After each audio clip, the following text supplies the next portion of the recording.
Assalamualaikum warahmatullahi wabarakatuh. Salam lagi, kami sukses, Anda pasti sukses, good job. Sahabat hebat, video kali ini saya akan berbagi pengalaman yang terkait dengan AKG ya. Apa itu AKG? Asesmen kompetensi guru yang sekarang ini lagi hangat-hangatnya ya. Untuk para guru sebentar lagi akan mengikuti untuk AKG, untuk penilaian guru ya. Nah, seperti apa sih soalnya, seperti apa di dalam pelaksanaan AKG nanti? Saya sendiri juga belum ada bayangan karena belum pernah mengikuti untuk AKG ini. Dan kebetulan hari ini saya mendapatkan kiriman untuk latihan soal sebagai gambaran soal nantinya pada pelaksanaan AKG. Seperti apa soalnya? Kita buka bareng-bareng ya. Ini saya dapatkan linknya. Ini kita buka,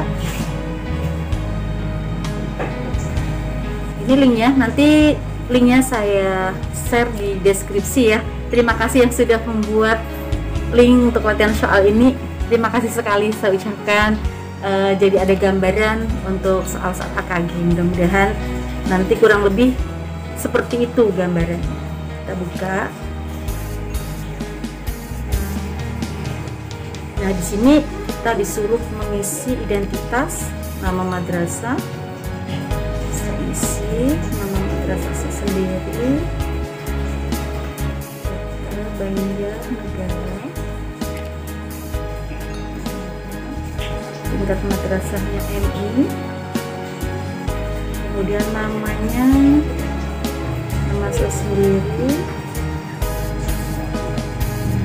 oh dengan gelar ya, NUPTK-nya. Nah, ini teman-teman harus disiapkan ya, nomor NUPTK-nya berapa nih yang saya nih, 2848.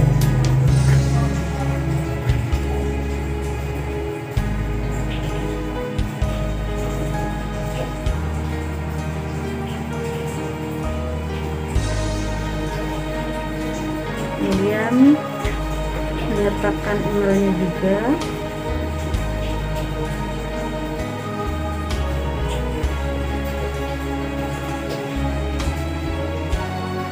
Oke, kita lihat soalnya seperti apa. Bisa nggak ya? Kita bareng-bareng ya teman-teman, kita kerjakan bersama. Nomor 1, nah kita baca dulu di sini, soal asesmen guru madrasah AGM. Kalau kita ini AKG, asesmen kompetensi guru. Selain guru juga ada AKK, asesmen kompetensi kepala sekolah. Tapi karena saya di sini statusnya guru, jadi saya akan share berbagi pengalaman untuk latihan soalnya yang guru ya, sahabat hebat. Nomor 1, pernyataan berikut yang menjelaskan makna istilah kognitif: kemampuan berkomunikasi, kemampuan berinteraksi, kemampuan untuk mengintegrasikan diri, kemampuan untuk memecahkan masalah. Kalau kognitif saya rasa ini ya. Nomor 2, perkembangan kognitif merupakan salah satu aspek yang sangat penting dalam perkembangan peserta didik.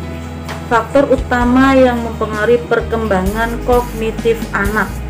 Nah, di sini inspirasi, budaya, inspirasi lagi, dan pengasuhan dan lingkungan. Kalau menurut saya itu ya pengasuhan dan lingkungan, karena butuh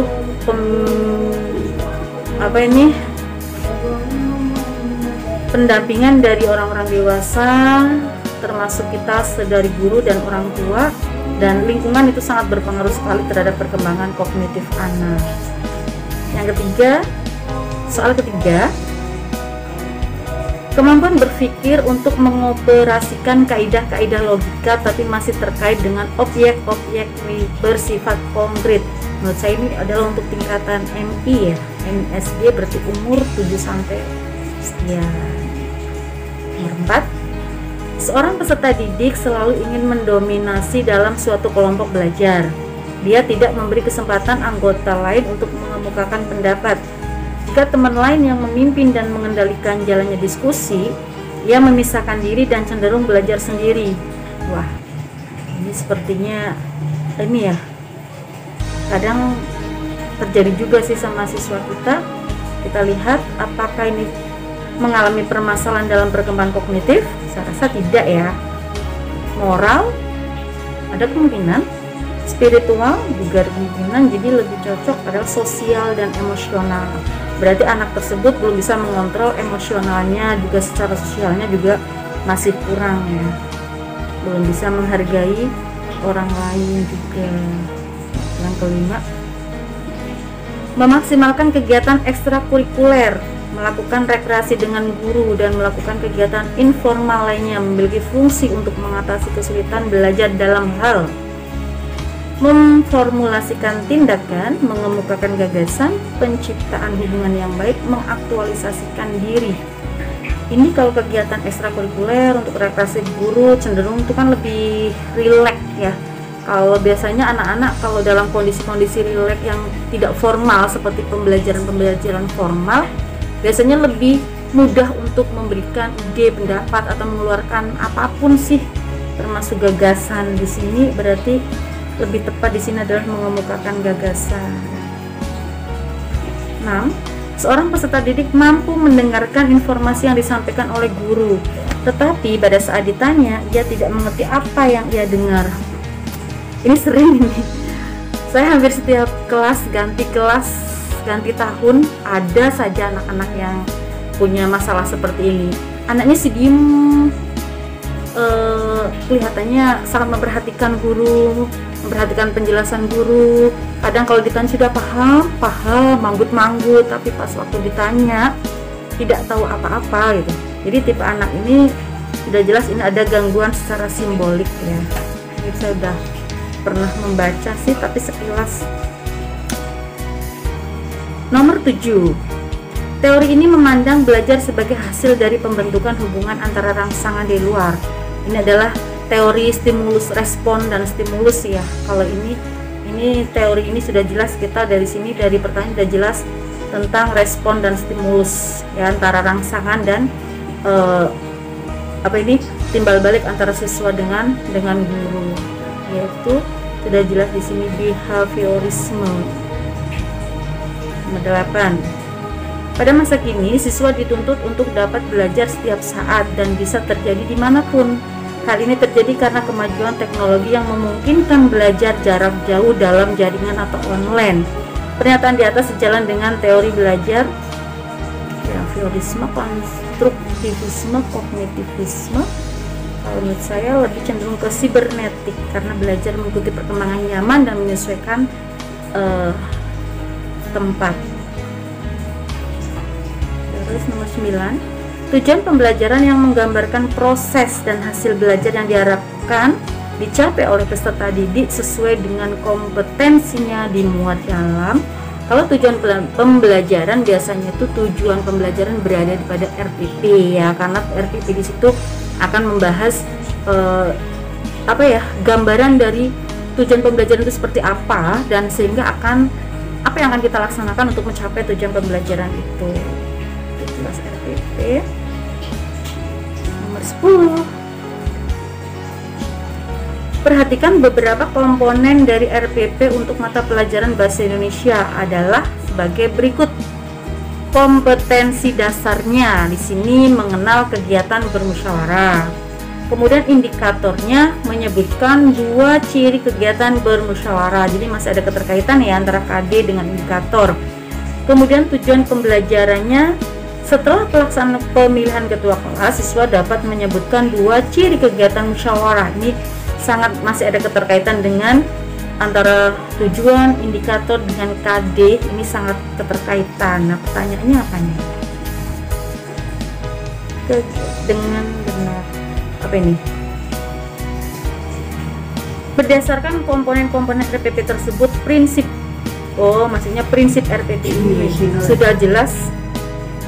Ya, di sini perbedaan individu peserta memberikan umpan balik dan tindak lanjut. Ini saya cenderung ke keterkaitan dan keterpaduan. Mudah-mudahan betul. Nomor 11. Silabus dan RPP sama-sama sebagai rencana proses pembelajaran. Perbedaannya adalah sebagai berikut. Perbedaan RPP dan silabus. Kalau silabus bersumber dari standar isi dan standar kelulusan, sedangkan RPP bersumber dari standar kelulusan. Terus RPP dan silabus keduanya disusun oleh setiap satuan pendidikan. Jelas ya, betul-betul keduanya disusun, berarti ini bukan perbedaan. RPP dibuat oleh setiap guru. Ya, memang guru wajib membuat RPP sebelum mengajar. Sedangkan silabus dibuat oleh tim guru. Enggak juga ya, silabus bisa dibuat oleh setiap guru juga ya, tidak harus hanya tim saja.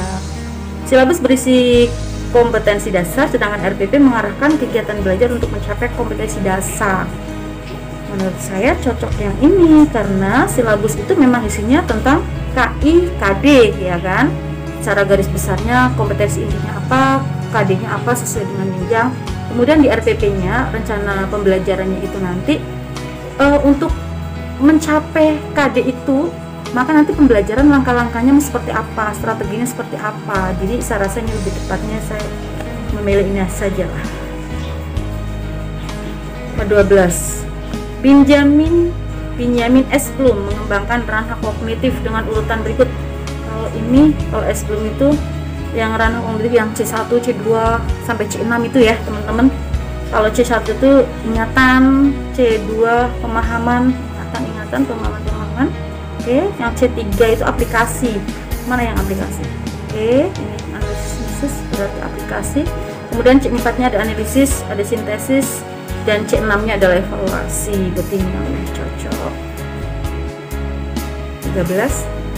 Model pembelajaran yang mempunyai keunggulan antara lain berpikir dan bertindak kreatif, memecahkan masalah yang dihadapi secara realistis, merangsang perkembangan kemajuan berpikir siswa untuk menyelesaikan masalah yang dihadapi dengan tepat adalah picture and picture. Kalau picture and picture ini adalah menggunakan gambar ya. Kemudian role playing, terus ada problem solving dan inquiry.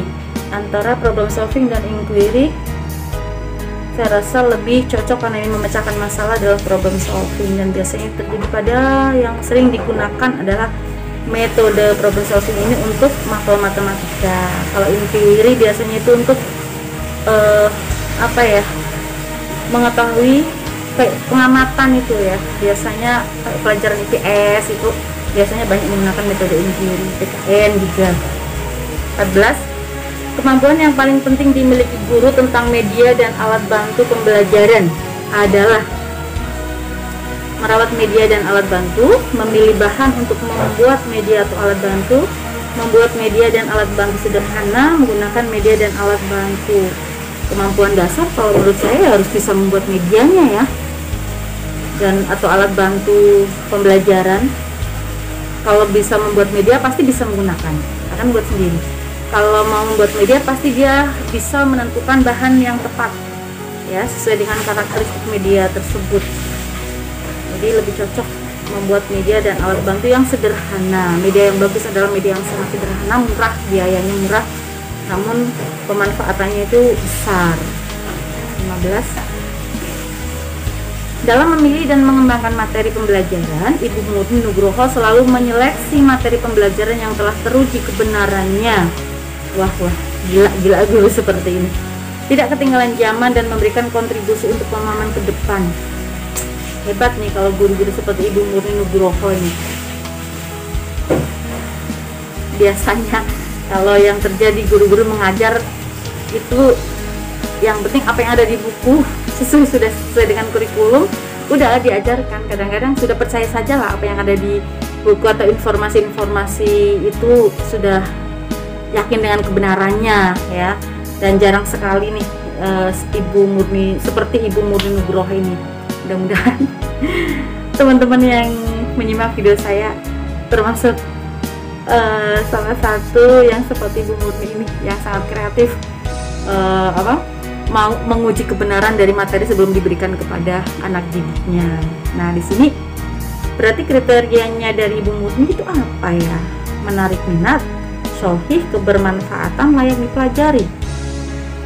Saya kok cenderung ada yang layak dipelajari atau sahih, layak dipelajari.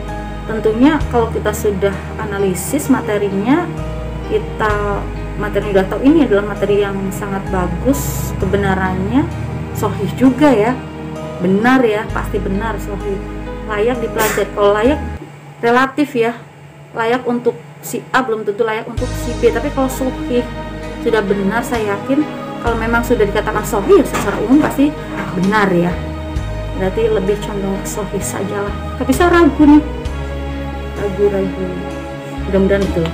16. Berusaha menyiapkan materi pelajaran dengan cara dimulai dari materi-materi yang dikenal siswa, kemudian menuju hal-hal baru dan dianggap lebih mendalam. Nah, bentuk pengembangan materi yang disusun oleh berusaha mengikuti pola ini. Kalau saya lihat ini apa ya, dari benar-benar materi disesuaikan dengan ini kehidupan nyata anak-anak yang biasa dilakukan. Biasanya itu dengan tanya jawab, itu kayak biasanya kalau guru-guru lakukan tuh pada apersepsi ya, apersepsi sebelum mengajar biasanya kan tanya jawab tentang bagaimana kebiasaan siswa atau kegiatan yang sering dilakukan siswa yang berkaitan dengan materi yang nanti akan kita sampaikan. Dan saya rasa ini adalah yang lebih tepat, itu adalah pola spiral. Nomor 17, pada saat mempersiapkan pembelajaran, seorang guru dapat menyusun strategi pembelajaran dan menentukan media yang akan digunakan dalam pembelajaran tersebut. Harus tapi jarang juga guru melakukan ini. Kemampuan dasar yang harus dimiliki seorang pendidik terkait dengan keterampilan memilih media pembelajaran adalah apa yang harus kita. Pendidik harus mengetahui latar sosial budaya siswa dan sekolah. Mungkin pendidik harus memahami karakteristik dari media pembelajaran tersebut. Harus pendidik menyesuaikan dengan materi pembelajaran. Ini juga harus menyesuaikan. Pendidik harus menyesuaikan diri dengan kemampuan sekolah. Mungkin kemampuan dalam hal ini sarkas, mungkin ya, sarkas yang dimiliki oleh sekolah itu menurut saya lebih tepatnya itu karena keterampilan memilih media tentunya adalah harus memahami karakteristik dari media pembelajaran tersebut. Jadi harus sebelum menggunakan harus tahu media ini keunggulannya apa, kelemahannya apa sebelum kita gunakan. Oke. 18. Di ruang media tersedia berbagai macam media yang sudah berdebu dan agak usang. Sebagai seorang pendidik yang kreatif, sebaiknya dapat memanfaatkan media dan memilih media mana yang akan digunakan. Dia memiliki beberapa pertimbangan dalam hal ini. Pertimbangan dalam memilih media pembelajaran yang harus diperhatikan. Jadi sebelum kita menggunakan media, yang harus kita pertimbangkan apa? Di sini kultur sekolah, saya rasa terlalu umum ya. Tujuan, iya oke sih. Waktu pengoperasiannya oke, dan karakteristik media juga oke. Kemudian tujuan, sasaran didik, karakteristik media, visi sekolah. Kalau visi sekolah juga terlalu umum ya. Kemudian tujuan, sasaran didik, karakteristik media, waktu pengoperasian, biaya, ketersediaan, konteks penggunaan, dan mutu teknis. Wah, ini lebih sangat ini merucut kepada bermanfaatan dari media itu. Harus tahu tujuannya untuk apa, sasarannya tepat apa tidak media ini, mengetahui karakteristik medianya, terus waktu pengoperasiannya. Kita harus lihat kita mengajar berapa jam. Misalnya biasanya guru mapel itu 2 jam pembelajaran kan cuma 70 menit. Jadi kita harus mempertimbangkan waktu pengoperasiannya. Kalau terlalu lama kan tidak efektif dalam pengoperasian medianya. Terus biaya yang juga harus kita perhatikan. Biaya yang bagus untuk media itu adalah biaya yang sangat murah ya. Kalau bisa kita tidak mengeluarkan biaya, kita bisa memanfaatkan barang-barang bekas dengan mendaur ulang. Terus ketersediaannya ada apa tidak sudah kita tentukan, ternyata tidak, ketersediaannya sulit kita cari, jadi maka kita nggak usah sulit-sulit untuk harus memakai media itu. Terus konteks penggunaannya, terus dan mutu teknisnya, dan berarti saya rasa cocok sekali. 19. Seorang guru dapat menampilkan bahan tayang yang menarik perhatian siswa dalam pembelajaran. Program tampilan bahan tayang ini difasilitasi oleh Microsoft. Aplikasi sederhana keluaran Microsoft yang dapat digunakan untuk membuat bahan presentasi adalah, yang sering saya pakai sih ya PowerPoint sih. Kalau database itu kan hanya untuk data ya. Terus kemudian desktop publishing juga Untuk spreadsheet juga itu lebih, kalau PowerPoint itu kan lebih bisa dipadukan dengan berbagai aplikasi, bisa dipadukan dengan berbagai medsos ya, bisa dikolaborasikan di sana. Lanjut, nomor 20. Dalam mengawali pelajarannya, Pak Ali merumuskan pertanyaan, mengumpulkan data informasi dengan berbagai teknik. Kalau ini saya rasa ini urut-urutan pada K13 ini ya, observasi, terus ini mengolah data ya. Oke, karena ini adalah langkah-langkah sedang K13. K13 itu kan pendekatannya menggunakan saintifik, saya rasa saintifik lah ini ya. 21. Berikut ini merupakan langkah-langkah pembelajaran dengan model pembelajaran project based learning. Ini yang pertama, penentuan pertanyaan ya, jelas yang pertama adalah menentukan pertanyaan dasar dulu. Kemudian yang kedua, mendesain perencanaan proyek. Setelah kita menentukan pertanyaan, kita mendesain perencanaan proyeknya seperti apa, nanti apa maksudnya, yang akan kita lakukan seperti apa, kita desain. Setelah itu baru kita menyusun jadwal kapan akan dilaksanakan. Setelah menyusun jadwal, setelah terlaksana, maka yang keempat, memonitor peserta didik dan kemajuan proyeknya. Betul ya. Setelah itu, setelah dilaksanakan, sudah kita monitor, sudah diobservasi bagaimana proses waktu pelaksanaannya. Tentunya kita harus menguji hasilnya seperti apa gitu. Setelah hasilnya diuji seperti apa, hasilnya seperti apa, baru akan kita evaluasi ya. Berarti ini sudah benar, ini urutannya sudah urut 1, 2, 3, 4, 5 1, 2, 3, 4, 5. Nomor 22. Kriteria keberhasilan belajar siswa ditentukan dengan menggunakan kriteria keputusan minimal ya, dengan KKM. Adalah rata-rata setiap unsur dari kriteria yang ditentukan untuk menentukan KKM. Diperlukan faktor-faktor. Nah, ini biasanya ada 3 daya dukung ya. Daya kompleks, daya dukung, daya inteks siswa. Kalau ini kemampuan guru, karena ini kan KKM untuk menentukan untuk apa, kriteria keputusan minimal untuk siswa ya. Jadi kalau kemampuan guru saya rasa kurang tepat sih. Jadi saya condong ke sini karena daya dukung di sini tentunya adalah daya dukung misalnya sarpras dari madrasah itu, atau bukunya apakah sudah 1:1 setiap anak punya ya. Kemudian sarprasnya apakah sudah melengkapi sehingga bisa membantu untuk proses pembelajaran dengan maksimal. Kemudian inteks siswa itu biasanya kalau kita mengukur inteks siswa itu dari TKD, tes kompetensi dasar sebelum naik kelas itu kan ada TKD ya, tes kompetensi dasar. Itu bisa kita ambil dari input siswa, nilai rata-rata kelasnya itu bisa kita jadikan sebagai dasar untuk penentuan KKM. Jadi ini lebih cocok nih yang ini, yang A, kompleksitas indikator, daya dukung dan inteks siswa. Oke. 23. Instrumen yang digunakan untuk menilai perilaku siswa dalam proses pembelajaran. Kalau perilaku, pedoman observasi, tes hasil belajar, pedoman wawancara, kuesioner. Kalau perilaku ya harus observasi ya, kita benar-benar harus mengamati perilaku anak satu persatu ya, apalagi anak-anak masih MI, masih madrasah, itu masih dalam pengawasan yang intens ya guru-gurunya itu. Kalau tes hasil belajar ini bukan untuk menilai perilaku ini, kalau ini adalah untuk aspek pengetahuan ya, knowledge. Kemudian pedoman wawancara. Kalau pedoman wawancara itu ya kurang efektif ya kalau hanya sekedar mewawancarai ya kan. Kalau perilaku kan benar-benar harus melihat langsung perilaku anak itu seperti apa, dari cara anak itu berdoa, dari anak itu berinteraksi dengan temannya, berinteraksi dengan guru gitu. Seperti itu, atau observasi dengan orang tua juga ya, seperti itu. 24. Berdasarkan data hasil evaluasi pembelajaran tentang memahami teks anekdot, ternyata hasilnya tidak maksimal. Dari 30 siswa dinyatakan belum tuntas sejumlah 15 sehingga mengikuti program remedi. Sedangkan yang dinyatakan tuntas sejumlah 15 orang mengikuti program pengayaan. 15 remedi, 15 pengayaan. Nah, ini apa nih? Kegiatan pengayaan untuk 15 siswa dapat dilakukan oleh guru dengan cara kegiatan untuk pengayaan ya. Mengadakan pendalaman materi terkait dengan KD tersebut, iya. Digabung dengan siswa yang belum tuntas, wah jangan, ini bahaya kalau digabungin tuh, nanti malah justru nggak jadi. Kasihan yang sudah tuntas, kasihan juga yang belum tuntas, karena di situ ada ketimpangan ya.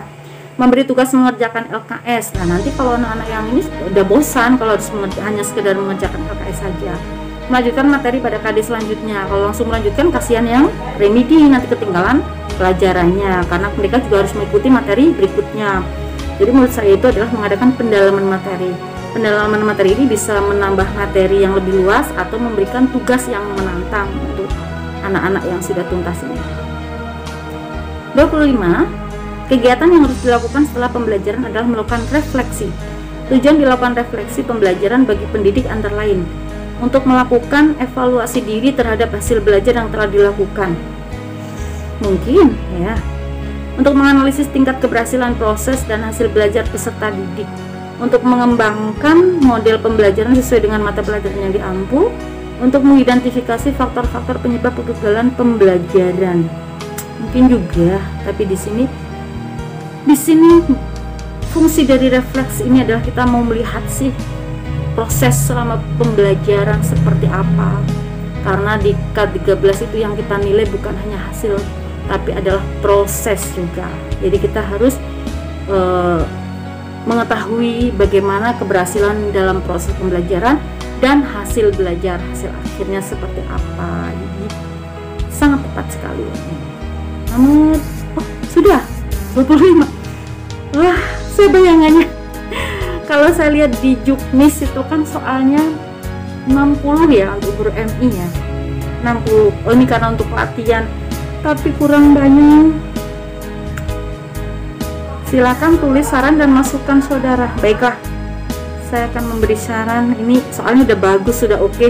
Terima kasih yang udah membuat link untuk latihan soal ini. Jadi kita ada gambaran, tapi kurang banyak. Kita kasih saran saja. Sebaiknya soalnya diperbanyak. Supaya apa? Supaya kita lebih banyak belajar. Kalau semakin banyak soal kan semakin banyak yang kita belajar ya. Semakin lebih luas gambarannya ini. Sebaiknya soalnya diperbanyak. Sudah oke sih? Sudah oke. Sip. Kasih jempol jempol 2. Alhamdulillah Anda telah berlatih. Terima kasih. Tadi ada yang ragu. Aduh, kembali atau kirim? Gimana nih teman-teman? Tadi ada yang ragu-ragu sih. Kembali kirim. Tek. Udah kirim saja. Masih latihan juga biar kita tahu. Bismillahirrahmanirrahim. Shen. Oke, lihat skor. Tanggapan Anda telah direkam. Berapa skornya ya? Deg-degan nih. Aduh. Saya malu nih. Kalau skornya 60 saya nggak berani share. Tapi kalau sama di atas 60, oke lah, saya share lah. Oke, kita lihat skornya. Bismillahirrahmanirrahim. Ya Allah. Ding. Alhamdulillah. Ini bener gak? Poin total 100. Saya nggak percaya. Padahal ada beberapa yang ragu. Alhamdulillah. Itu ya teman-teman. Hanya sekedar ini saja, untuk latihan saja, untuk gambaran kita kurang lebih soalnya seperti itu ya. Ayo teman-teman guru, kita persiapkan untuk penilaian guru yang sebentar lagi akan kita ikuti bersama, terutama guru-guru yang sudah mempunyai NPK ya, nomor pegawai Kementerian Agama ya. Jadi guru itu, yang namanya guru itu tidak boleh berhenti belajar ya, karena pokoknya harus belajar sepanjang waktu. Long life education, karena selama hidup itulah, selama itu kita belajar. Jadi semakin kita belajar, maka semakin terlihat kebodohan kita. Semakin kita belajar, semakin banyak kekurangan kita, karena semakin banyak tahu ilmu baru, maka semakin baru sadar, oh ternyata aku baru tahu ya, oh ternyata aku yang ini tidak tahu. Nah, jadi disitulah semakin belajar maka semakin terlihat bodohnya kita, ya enggak? Makanya kalau ada orang yang mengatakan saya pintar, berarti dia belum belajar lebih ini gitu, karena mungkin dia belum menyadari kekurangan dan ketidaktahuannya itu, karena yang tahu hanya ilmu itu yang dia pelajari, jadi taunya ya bisa gitu, pintar gitu. Tapi kepandaian seorang, pasti setiap orang tuh punya kelebihan dan kekurangan di bidang masing-masing. Jadi ayo bareng-bareng kita uji kemampuan kita nanti di AKG, di asesmen kompetensi guru, seperti apa. Saya rasa ini sangat bagus sekali AKG ini yang dilaksanakan ini, karena dengan AKG ini dapat membantu kita untuk mengukur kemampuan guru seperti apa, sehingga nanti pemerintah di dalam memberikan kebijakan jadinya lebih tepat, karena sudah mengetahui kemampuan dari para guru-guru di Indonesia. Jadinya nanti untuk menentukan kebijakan, selain itu juga sebagai motivasi kita sebagai guru, dengan adanya AKG ini kita akan termotivasi untuk selalu belajar. Tentunya adalah pada bidang pendidikan, terutama pada teori-teori belajar, teori-teori pendidikan, metode-metode, media-media yang harus kita kuasai gitu. Harus pandai menguasai ini perangkat pembelajaran ya, ada Prota, Promes, Silabus, RPP ya yang biasa kita buat. Dan sebaiknya ya RPP itu benar-benar digunakan sebelum kita mengajar, dan kita sebelum mengajar kalau bisa ya menyiapkan media pembelajaran sebelum mengajar gitu.